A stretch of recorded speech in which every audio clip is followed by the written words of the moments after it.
ઓળખી જાય મને, હું તો લઈને જાતી હોય ઓળખી જાય તો આ આવડું મોટું કામ છે અને આમાં પાણી ફરી જાય, શું કરું?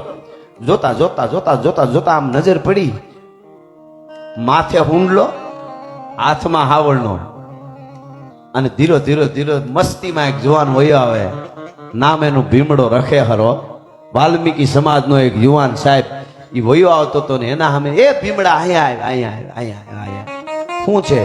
મારી પાસે જુનાગઢનો દીવો છે. હે? બચી ગયો? કેટલી રાજની રાષ્ટ્રભક્તિ કોને કહેવાય? આ યુવા ધનને એટલા માટે આપણાથી ગમે ત્યાં નો થૂકાય, ગમે ત્યાં કાગળ નો નાખાય. આપણી સંપદા તમે જાગીને ઘરથી બહાર, ઘરે તમારે ઘર ઉંમરમાં થૂકજો, રોહડાને થૂકજો, ખબર પડે. થૂકીએ આપણે આપણા ઘરે તો કેમ આપણું? તો આ આપણું ઘર માન્યું એટલે આ બધા બલિદાનો દીધા છે. હજી આપણે જેટલે 15મી ઓગસ્ટ 26મી જાન્યુઆરી ઉજવીએ છીએ અને જેના નામ લઈએ છીએ ને, એ બધાએ આખા દેશને પોતાની સંપદા માન્યતા. નકર ભગતસિંહ, તમે વિચાર કરો, ભગતસિંહ રાજગુરુ સુખદેવને ફાંસી માફ થઈ જાય એમ હતી, ખાલી માફી માંગવાની હતી. તો ઘણા તે માફી ન માંગી લેવા એવો વળ નહોતો એને પાછો. વળ વસ્તુ જુદી છે પાછી. હા, એટલે ભગત બાપુનો એક દુહો છે બહુ સરસ, કે ચોમાહામાં પાણી આવે ને પૂર, તો બાવળ હોય ને હજળતો મૂપા હોય, હજળતો મૂપા, હું ન વળું તો મૂળમાંથી ઉપાડી નદી દરિયા ભેળો કરતી. અને સૈયા નામના સાહેબ ઘાસ થાય, સૈયા કહેવાય. સૈયા ઓ સૈયારા તું તો ઈ નહીં હો. કેવું કિશોર કુમારે સરસ, કિશોર કુમારે જ લગભગ ગાયું હતું પેલા. હા, એ બહુ સરસ છે ગીત, સારું ઈ સારું જ કેવું પડે. પણ હૈયારા રહેવાની વાત છે આમાં. આપણે કુટુંબમાં બધા હૈયારા પ્રેમ નો હોય. હા, એટલે એ હૈયાર બોગરા સાહેબ પધારજો, બધા એમને હાજરી દેવાની હોય છે બધા. અને સરસ આપણે સમય આપ્યો. મારે હજી આમ ઉપડી છો એક હજી ઓલી જુનાગઢ વાળી વાત ન્યા છે. મારે આમ ઘણા પ્રસંગો કહેવા છે, દ્વારકા વાળાના ગીતો મારે ગાવા છે. અને આ બધા એવા છે ને અમારા ચાહકો બધા, તમારી હેડકી આવે તો આ રાજરાજી છે. આખું આયુષ આપીને એક મુલાકાત લેવી છે. મુસાફર હું મુસાફર છું, લહેરની વાત લેવી છે. આકાશે ચાંદ તારાની નીચે ધરતી અમારી છે, સમંદર તો હૈયામાં છે એવી ઘૂઘવાટ લેવી છે. હા, જો શાખો से टूट जाए वो पत्ते नहीं है हम, तूफानों से कह दो औकात में रहे. હા, એટલે ઈ સૈયા નામનું ઘાસ હોય ને, એ આમ વળી જાય પૂર આવે તો. બધું પૂર નદી ગાંડી તુર વહી જાય, પાણી ઉતરે પાછું ઊભું થાય, લેરાતું હોય. એમ ભગતસિંહ વળમાં એને માફી નહોતી માંગી એવું નહોતું, પણ ભગતસિંહ નક્કી કર્યું હતું કે આખા ભારતમાં એવો જુવાળ ઉભો થયો છે, મારો મરો દેશને આઝાદ કરો, મારો મરો દેશને આઝાદ કરો. જો અમે માફ કરી દે ને એટલે ઓલા બધા ઢીલા પડી જાય, પણ અમને ફાંસી મળી ગઈ ને, અમને જો ફાંસી મળી ગઈ ને, તો આ એક 14 વર્ષના દીકરા દીકરીઓ ઘરે ઘરેથી મસાલ લઈ નીકળે નહીં. તો ભગતસિંહ બોલું ન બોલું ભલા માણસ, આ હતી વાત, આ વાત હતી એટલે એને માફી નહોતી માંગી. એને ફાંસી તેથી જરૂરી હતી. અટાણે આપણે મોટરસાયકલ ફટકારી બલિદાન દેવાની કોઈ જરૂર નથી. હા, મોટરસાયકલ ભૂહાઈ જાય, હું ત્યાં તો રેવા ને કેરે ગાઈ લેજે. હા, તમે જવા દો. હા, બહાટ્યું જુવાનડા મજાક. અત્યારે સંપત્તિ કેવી આપણને મળી છે, આ યુકાઈ જેવો તેવો નથી. અને બહુ જુવાળના જુવાળ ત્યારે ગમે એ વિરોધમાં નીકળે માનું સુખી છે, બાકી ક્યાં બોલી શકતા હતા, સમજ્યા?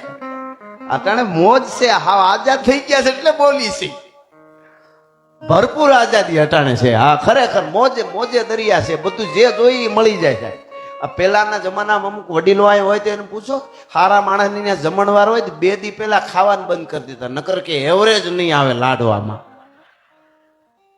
અને પછી જમી આવ્યા પછી 2 દી સુધી કે હીરો, અટાણે હીરો મળે ગમે ત્યાં જવા, એ ખાઓ કાંઈ નહીં. એ તો પેલા નહીં, તો તમે વાતું જવા દો.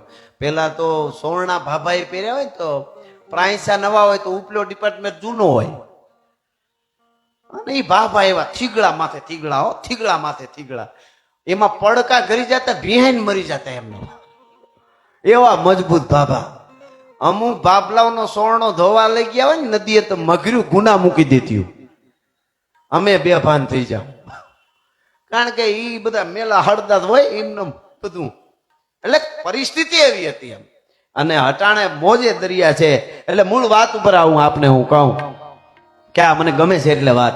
વાલભાઈ વડારે ભીમડાને અવાજ કર્યો. મિત્રો ભીમડાને કીધું, ભીમડા અહીંયા આવ્યા, આમાં જુનાગઢનો દીવો છે, રાષ્ટ્રભક્તિ કોને કહેવાય? હે, બચી ગયો? હા, જેમ પોતાનો હગો દીકરો એટલો ભીમડો એક બજાર વાળો માણસ રાજી થયો. તમે જુઓ, કારણ કે રાષ્ટ્રપ્રેમ જીવે છે કે હા, તો આને બહાર કેમ કરશો? હવે કેવી રીતે બહાર કાઢશું? એ કામ તારે કરવાનું છે ભીમડા. હે, હા, તારા હુંડલામાં હુંવાર દે, માથે કચરા જેવું નાખ દે, અને ઉપરકોટ થી બહાર કાઢીને હિમાડે જા, પછી તો હું પુગાડી દે આડીદર બોડીદરાને. મારે વાત આ એટલે કેવી સાંભળજો, પછી હું પુગાડી દઈશ. વાલબાઈ એની રીતે ગઈ. ભીમડો હુંડલામાં નવગણને લઈને નીકળ્યો. ઉપરકોટ બહાર નીકળીને હિમાડે ભેળા થયા. ટૂંકમાં વાત કરું, હિમાડે ભેળા થયા ને, આમાં શ્રદ્ધાની વાત આવે છે. વિશ્વાસની તમારે વાત સાંભળવી તો કહું હું તમને, શ્રદ્ધા કોને કહેવાય. વાલબાઈ વડારેને ભીમડાના હાથમાં દીધો નવગણ, તો ભીમડાના આંસુ આવી ગયા. એટલે કીધું કે આંસુ કેમ ભાઈ, રોવે છે કેમ? હવે આવડું કામ જુનાગઢમાં નોકરી, અરે એક વાર નહીં 7 વાર મરવા તૈયાર થાઉં. ભીમડો કે ઈ વાંધો નથી કે તો કે આ બાળક હુંડલામાં રોવા માંડ્યું હોય તો ખબર ન. તમે વિચારો, રોયો નહીં કેમ? તેથી કઈ ઇન્જેક્શન તો નહોતા આવતા, બેભાન કરતો 3 કલાક તો પડ્યો રહીએ. રોયો નહીં એનું એક જ કારણ હતું. વાલબાઈ વડારીને શું કીધું ખબર? ભીમડા, રોહે નહીં આ બાળક. જુનાગઢ ઉપરકોટ બહાર નીકળે ત્યાં સુધી નહીં રોવે. કેમ નહીં રોવે? માથે કચરો નાખું તો ન રોવે. કેમ? તો કે સોમલદે પરમાર રાજપૂતાણી ધૂપેલિયું ફેરવતી ને, એની આરે આરતીની ખોડિયારની મેં 2 આરતીની આંટીઓ લીધેલી છે. ઉપરકોટ બહાર નીકળે ત્યાં સુધી આ બાળક હુંકારો કરે તો મામડિયાની ખોડિયાર પૂંજી નો પૂંજી ભલા માણસ. હા હા હા, આ ભરોહો છે, આ વાત છે. એ હોય ન હોય તો નભે નહીં પૃથ્વી પાવરરા, આમાં કોકો કાનાણા એવું હોલો ભાખે હમીરિયા. એટલે નો રોયો અને હિમાડે ભેળા થયા. વાલબાઈ વડારે રાજી થઈ ગઈ. ભીમડા મારો બાપ, મારો વીર, તે કેવડું મોટું કામ કરી દીધું છે, અને તેડી લીધો. અને વાલબાઈ હાલતી થઈ. ભીમડો આ બાજુ હાલતો થયો. વળી ભીમડાને કઈક યાદ આવ્યું, પાછો વળ્યો. એ વાલબાઈ બેન ઉભી રહેલી, જોઈજો જુનાગઢ ને હિમાડે 2 નાના માણસો વાતું કરે. નાના તો આને કેમ કેવા, એ વાતું કરે છે. એટલે કીધું કે શું છે? કે બેન હું એક વસ્તુ માંગુ, આપીશ? કે આપું જ ને ભાઈ. ના નહીં પાડ. અરે મારા વીર, મારો ભાઈ ભીમડો એમ કે બેન વાલબાઈ જગતના ચોકમાં વેચાઈ જાય, અને વેચાઈ ન જાવ તો વાલબાઈ ની આ હા હા હા, તે મારું આવડું કામ કર્યું. અરે મારી માં, બેન તને વેચાવાનું ન કહેવાય. કે તો કે તારી પાસે કટાર છે, એ મને દે. રાજની દાસીઓ કટારું રાખતી હતી, તારી પાસે કટાર છે એ દે. કે શું કરવી? કે વચન દીધા પછી કહેવાનું હોય શું કરવી. કે હાલે ભીમડા. હાથમાં કટાર વાલબાઈ લઈને આમ ભીમડાના હાથમાં કટાર દીધી. આમ ભીમડાએ લીધી. વાત કરતા વાર લાગી. એ વાતમાં એટલી વારમાં ફારડાક કરતો પોતાના પેટમાં મારીને આંતરડાનો પાડાની જીભ જેવી કટાર હતી, આંતરડાનો ઢગલો થઈ ગયો, ઢળી પડ્યો ભીમડો. વાલબાઈની રાડ ફાટી ગઈ. નવગણને તેડ્યો છે. અરે મારા વીર, મારા ભાઈ, આ તે શું કર્યું? આવો ગજબ શું થયું? શું કામે આવું કર્યું?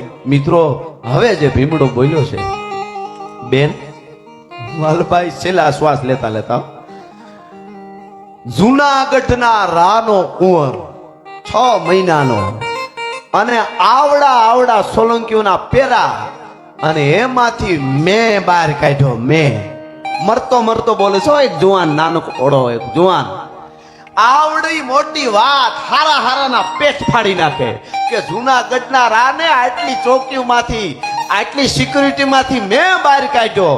આવડી મોટી વાત હારાના પેટ ફાડી નાખે. બેન તો મારાથી કોકને કહેવાય જાય તો રાનો વંશ ઓલાઈ જાય, એટલા માટે હું મરી જાઉં છું. હા હા હા હા, તમે વિચાર કરો. આ યુવાનો હોય, આ દેશના યુવા, એટલી રાષ્ટ્રભક્તિ જ્યારે જાગે ત્યારે ભારત વર્ષની હામી તાકાત નથી કોઈ મીઠ માંડી શકે ભલા માણસ.